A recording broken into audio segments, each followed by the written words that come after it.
Broadway World, it's me, Katie Lynch, here on a rainy night in New York City, but happy to be celebrating the opening night of Manhattan Theater Club's production of Prayer for the French Republic.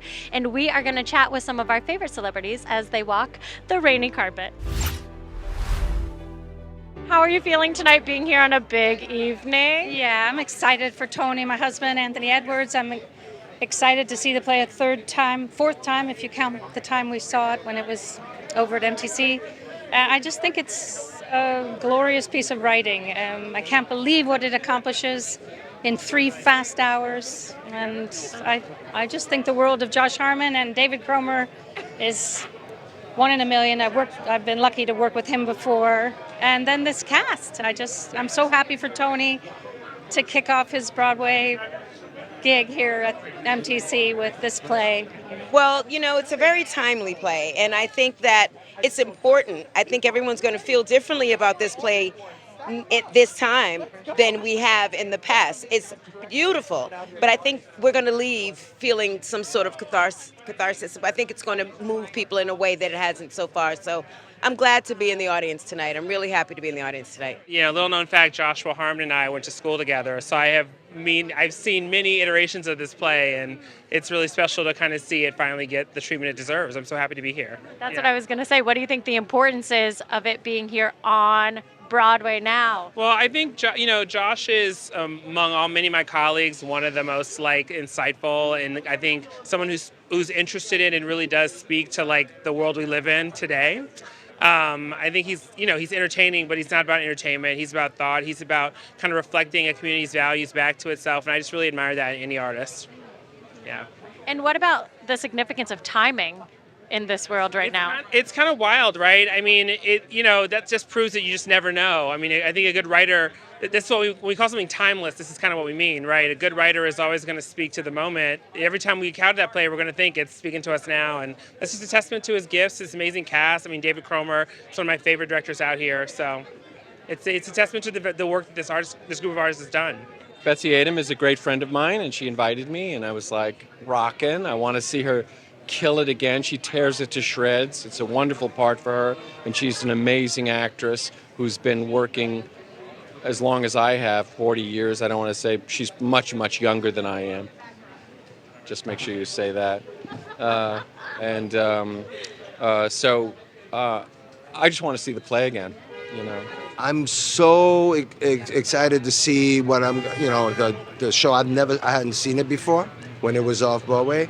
And so I'm very excited, and I heard wonderful things about it, and I'm looking forward to just supporting the culture of excellence in theater that MTC always brings. What makes MTC so special? Well, the range of what they do and how they nurture new works, and there's such a commitment to that. And here is a perfect example of a play that was done, in one venue and for off-Broadway audiences, and then continuing to give it a journey, and broaden its audiences. And I've done shows there.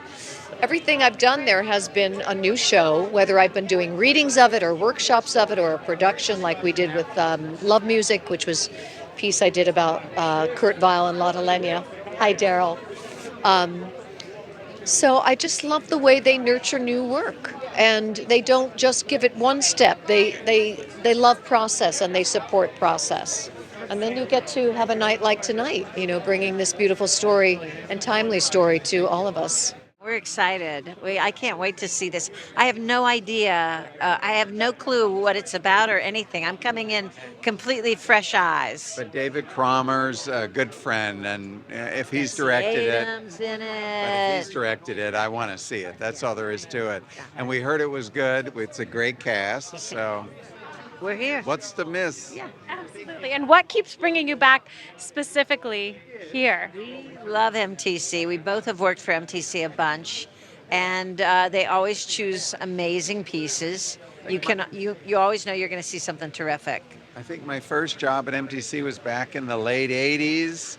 And Lynn Meadow has always steered wonderful writers and produce their work, and wonderful directors and wonderful actors, and we love that. We always support that. And we both worked at this theater, and it was a great We time. love it. What is that feeling going back into a theater where you worked? Like, is it a different feeling sitting in the audience? It actually is. I always remember what dressing room I was in, who my roommate was. My roommate was Renee Goldsberry the last time I was here, which that was fun. And Fran McDormand won a Tony for the play. It was Good People. So you always remember, exactly where you were. Yeah, my roommate was Bobby Cannavale, and he was nominated for a Tony for it, and he was thrilled because it was really big. And then he did Mother Hubba with a hat, and so he was very excited to be back on Broadway again. So this theater has great memories for us.